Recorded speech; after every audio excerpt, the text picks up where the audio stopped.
sir, and thank you, Chairman, for that gracious introduction. Mr. Speaker, this agreement is deeply, deeply flawed. And when you talk to our friends across the aisle, in moments of honesty, they will admit that it is deeply flawed. This is the most important national security question of our generation. We have got to get this right. We have got to get this right, and we simply haven't done that yet. And if I could elaborate on my background that leads me to this conclusion, as the chairman said, I sit on the House Intelligence Committee. I was for 14 years an Air Force pilot. I flew aircraft that carried nuclear weapons. I worked for the implementation of various nuclear treaties. And I understand that for any treaty to work, there has to be a modicum of trust. There has to be a kernel of trust between the two parties. And let me ask you this. Do you think we can trust the Iranians? I asked Secretary Kerry on 2 occasions, give me a single example of where the Iranians have worked with us or our allies in any positive fashion. And he could not do that. But I can give you a long list of where they have worked against us, where they have created death and chaos, Hezbollah, Hamas, assassinations in Central America, hundreds of Americans who have been killed and maimed because of the Iranian-backed Shia militia.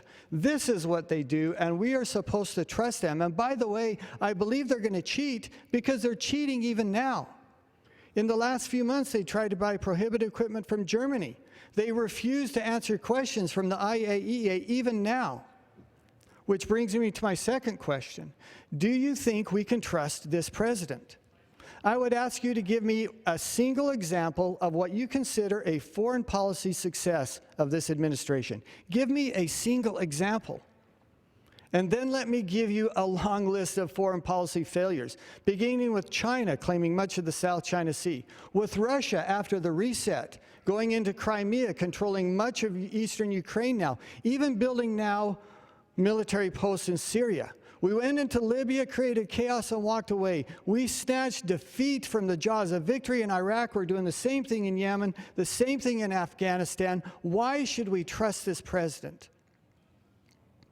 I believe that most people think this agreement is doomed to fail. And I believe that when it does, we now have to turn towards the question of what do we do when we have an entirely nuclearized Middle East? When we have 4 or 5 countries in the next few years that have nuclear weapons there, how are we going to deal with that? Coming from a president who declared it was his goal to see the elimination of all nuclear weapons across the globe, it is a terrible irony that he is going to preside over the greatest and most dramatic expansion of nuclear capabilities in the most chaotic part of the world, that he will preside over that. That will be his foreign policy legacy. We need to defeat this agreement while we still can. And with that, Mr. Chairman, I yield back my time.